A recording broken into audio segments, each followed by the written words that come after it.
Hi, everyone.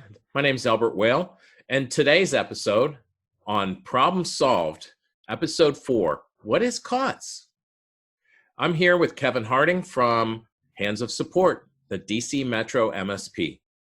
Kevin, can you explain to me what is COTS? Yes, Albert. Thank you so much for having me on the show. You're welcome.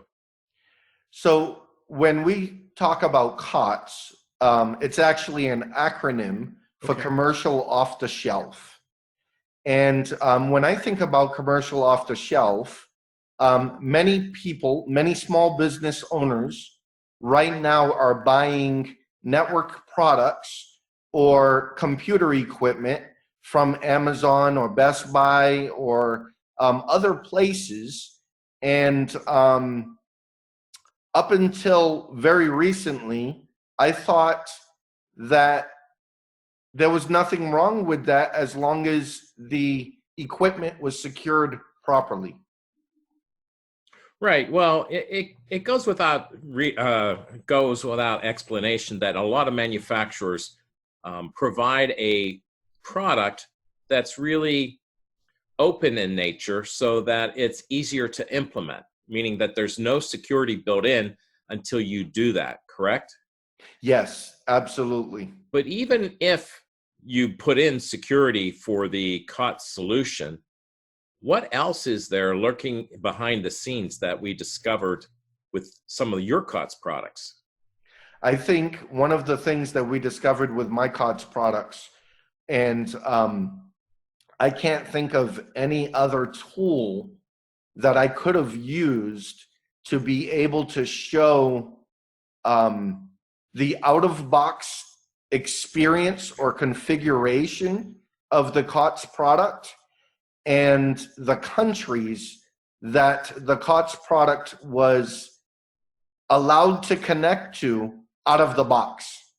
So, what's the big deal with the countries? I mean, I talk to people all day long and they don't think it's an issue, talking to other countries because we're all interconnected now through the internet, right? Yes, we are interconnected through the internet.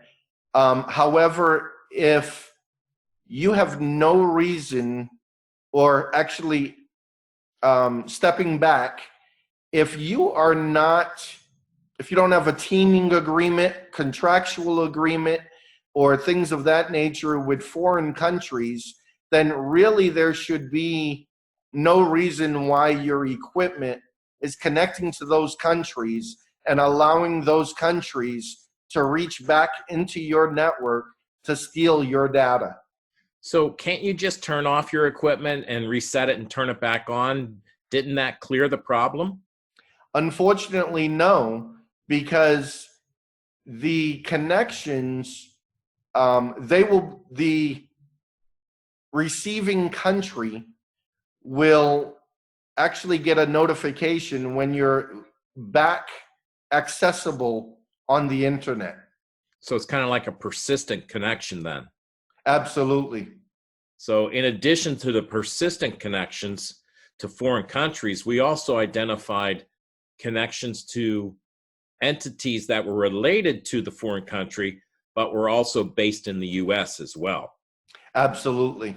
So, with traditional security tools that are normally utilized in this type of an environment, how likely are you to identify this problem?